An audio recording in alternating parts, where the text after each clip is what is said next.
Hello everybody, this is Ajax Remo here, and I just want to say welcome to this video. I just kind of decided to do this because I have reached 250 hours in CSGO, and obviously 250 hours really isn't much, to say the least, but to me it's special, and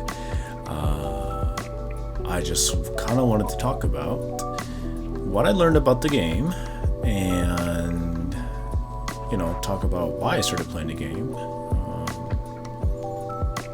I don't know, I think it would be a pretty cool way to just kind of track my progress on this game. So yeah, let's start off by talking about why I started playing CSGO. So many of you guys probably know, if you guys have watched some of my previous videos where it's not really uploaded anymore, but I believe I've spoken about it too. I played a lot of Valorant when it first came out. I played a lot of Valorant, and I really wanted to get good at it. Why? Because I played a lot of Overwatch. Played a lot of Overwatch on console. I really liked it. And Valorant was like, oh, it's like CSGO but with abilities. Holy shit. And like, it'll be a new game, it'll be fun to play, and I did. I put a lot of hours into it. Got coaching. I played with my friends. I started doing aim training and stuff like that because of Valorant. And I remember like a year ago, there was this YouTuber, which I'll pull up his name right now. He was like, oh man, I wish I had this really insane aim like all these pro players. He's like, what did they all have in common? Oh, they all came from CSGO. Nublik is his name. And so he does a video where he trained on CSGO for 30 days, and it made him insane Valorant. And at the time, I had maybe barely touched CSGO, and like I wasn't good at it. I'm still not good at it. But I was like, you know what? Maybe if I play some CSGO, I'll get better at Valorant. So I remember I started playing CSGO, and my first time playing CSGO, like really started playing it, I remember I would like hop into like casual matches, just to like get used to the guns. And at the time, I didn't know anything about workshop maps. I didn't know anything about movement. I didn't know anything about utilities or like death matches and stuff like that. So I remember like I would play it and hop into a CSGO like a comp match, and I'll do all right, I guess. There's some things from Valorant that can carry over, but I quickly learned that CSGO is like not as strategic as Valorant is. Not to say that it's not a strategic game, because I think it definitely is. However, this game, it definitely just comes down to like skill. It really does. And I believe that there is a significant like learning curve for most players. And I am one of those most players that just kind of ran into that problem of just like not having any sort of skills necessary to play this game. So I knew I had to change my approach. I was like, okay, well, if I want to get good at Valorant, I need to play CSGO. But to play CSGO, I need to get over the learning curve. So I was like, all right, I'm just gonna dive deep into CSGO, and played just comp matches after comp matches, and you know, I wasn't really sure. Like, I've heard stories about what the CSGO community is like. I never really experienced it firsthand. Alright, man, just like within the past 250 hours of me playing this game, man, just the people that you meet are either really cool or just weird as hell. But I've definitely had like lots and lots of fun playing with just all these random players, man. And it got to a point, right? It got to a point where I was playing so much CSGO. For the sake of game, this is the irony. This is the irony in this. I played CSGO to get better at Valorant, but I dwelled so much into getting good at CSGO to get better at Valorant that when I hopped on Valorant, I was like, oh my god, I can't play this anymore. And I'm not hating on Valorant. I think Valorant, for what it is a good game. But I quickly just kind of realized that there's on one side, Valorant is a lot easier in a sense of creating opportunities for yourself and stuff like that. But then on the other hand, that can like backstab you because the enemies have just as much of the same opportunities as you do, and so you just kind of get like struck by that double-edged sword, and I just couldn't handle that level of strategy into a game where all I want to do is just be able to kill my enemies without them having some sort of advantage because their character just happens to counter mine easily. And this is a common, like, not issue, but a common difficulty that I kind of came across playing Overwatch, is that not necessarily, like, I didn't necessarily play Overwatch to be like, oh man, I wanna get fucking gold kills and gold damage. No. But I knew that I wanted to play a game where everybody has just as much as an opportunity to be able to pop off and do all these, you know, crazy things. And so I was like, all right, well, how do I go about it, you know? And so I quickly realized that Valorant just, you know, unfortunately for me, fell under that category of, okay, well, listen, if this player is playing this, you're not gonna be able to do this, you know. And it was just really annoying to me. And the other thing about Valorant is that it was just a little bit too slow for me.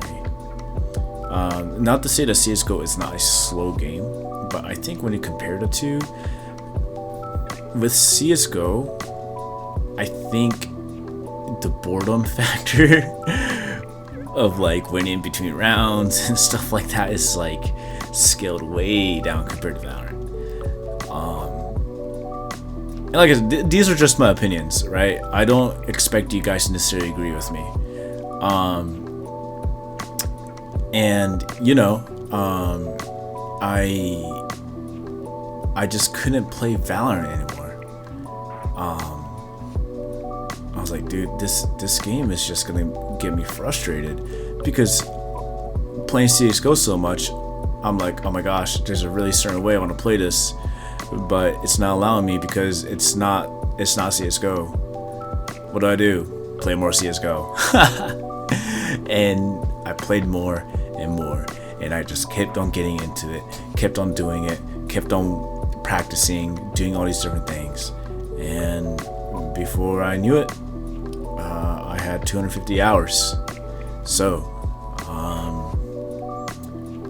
these first 250 hours, I definitely had a lot of things I had to learn quickly, so that, at the time quickly, because I want to get better at Valorant. But now I can slow it down a little bit. Now I can actually focus on specific things I want to get better at. So here is my small list, I guess, of things that I learned while learning CSGO.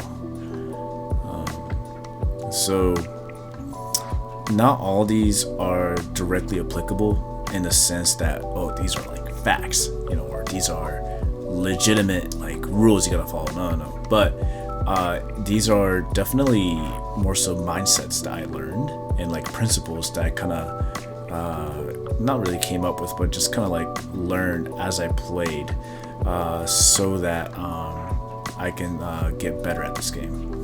So with that being said,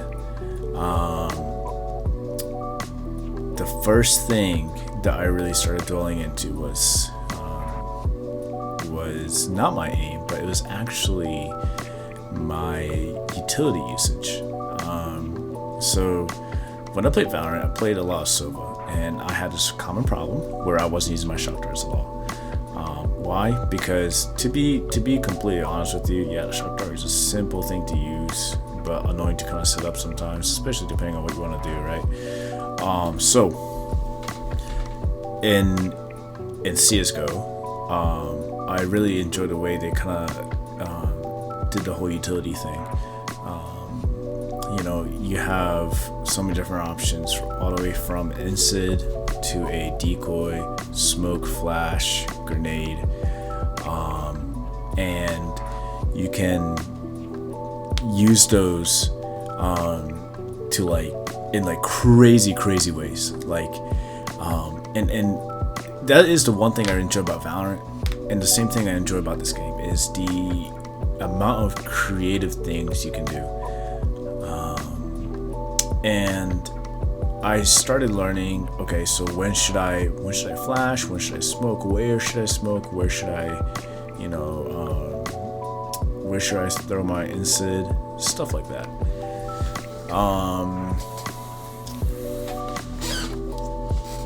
And I just wanted to get to a point where I was actively, aggressively making opportunities so that I can create an advantage for me whenever I got into a gunfight or whenever I was peeking and stuff like that. So I started to just really work on that more and more.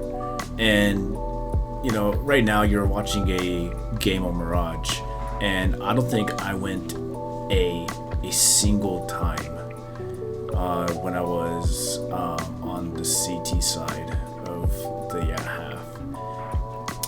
But there's a few like molly spots that I kind of learned would be really useful to deny entry onto site. Learned a couple of pretty cool smokes that I could do.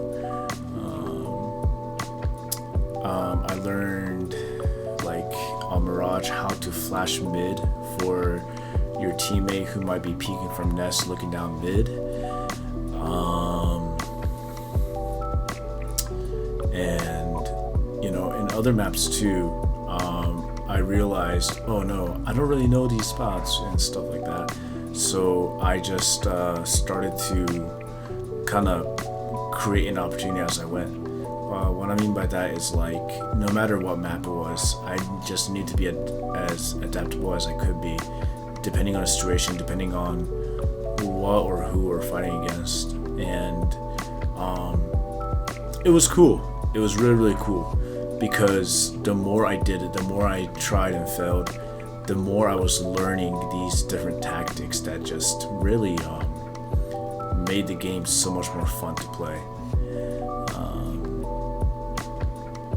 What else did I learn? So I guess the second thing I moved on to was my aim training, and with aim training came this awfully looking crosshair that you see on the screen. It's just a red box. It's a hollow red box, and this is very similar to what I used in Valorant. But in this game, I realized that with the different character models and the way that the game, the game's visuals look, is they blend in so easily, and so having something directly in the middle actually made it harder for me to hit my precise shots. So the reason why I have it as a tiny ass square is because I like to do this thing where I basically I create a small frame, around their silhouette, whether it's a head or their body or whatever, and it being like easy to see in the middle and stuff like that, gave me the opportunity to be able to really hold a tight angle, and to immediately notice a pixel change, because it's like a little window. That's really all that it is, and that helped me out a lot. Just the pure idea of having that small advantage was everything I needed. So with the aim training, there was a couple different things that I've read that I wanted to try, and I tried it, and it helped me. It helped me a lot. So believe it or not, the first thing I did was do this training thing where you basically hop into aimbots, which is a workshop map, by the way, which that's something new that that's something that I picked up as I was playing. And what I'll do is I'll just play with no crosshair, and I will get used to the idea of being able to not have to look at your crosshair for you to be able to adjust the enemy's position to the center of your screen. I know that was a little complicated. My description is kind of overly descriptive, so I apologize. But basically, the way I aim in this game, the more I played, was that I was going to basically, instead of thinking of it as I need to move my crosshair to, instead of thinking, I need to move my crosshair to a certain target, I thought of it more as I'm gonna move the target into my crosshair and then shoot. And that idea really just helped me out, because now I was able to really just force them to do I was able to force them to just be able to not escape my shots in the way, and doing that training with having no crosshair, it became muscle memory almost for me to know, okay, for me to drag this target to my crosshair, I gotta move this certain way. And so now I don't have to focus on where my crosshair is in the sense of, how far do I need to move my crosshair to the target? No. As long as the target is moving towards the center of my screen, right, I can just quickly, a millisecond, quickly just be able to switch from that major flick into a micro flick and be able to get the kill. So, the no crosshair aiming really helped me out, because I was able to just, pick up on that muscle memory part of everything. So,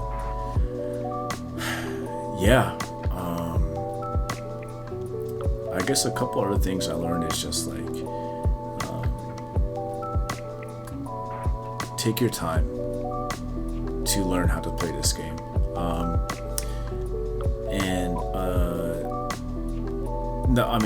That's really basic. And once you have taken your time, the last thing that I think I've read that was just so helpful was when I read this little article on Steam. It was one of the guides that somebody wrote, and it legit just said, hey,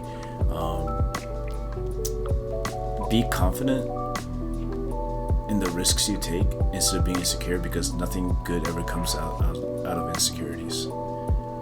And that mindset alone changed the way I play this game. I'm challenging fights more. I'm creating opportunities forcefully.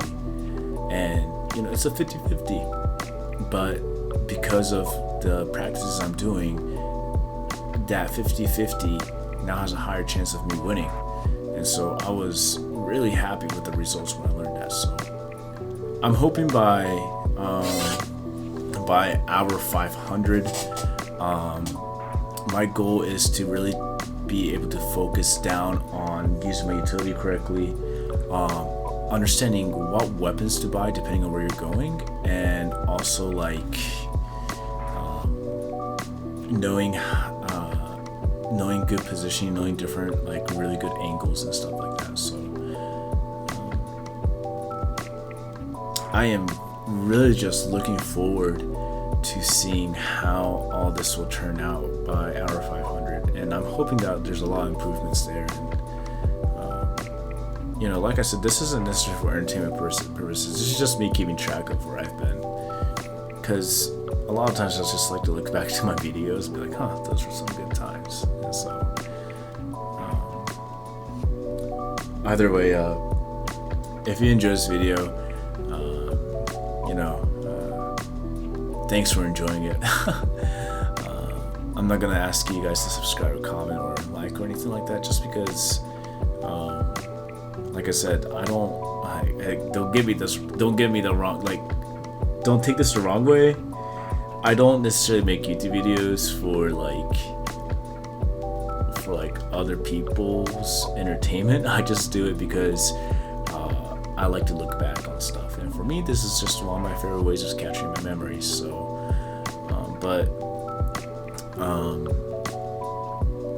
I'm sure that in the future I'll be uploading the 500-hour milestone, then the 750, then 1,000, then we'll go to 1,500, and we'll just see how my progress goes. But you know, as always, I love you guys so much. Thank you so much for just listening to this shit that doesn't concern you at all. But if you watched this video, thank you. I hope that you guys have an amazing rest of the day, and best of luck to all your CSGO players out there cringing at my gameplay, because I know it was bad. But I hope that you guys all have a good life, and I hope that we will come across again in the future. Yeah, I'm gonna go to sleep now, so talk to you guys later. See ya.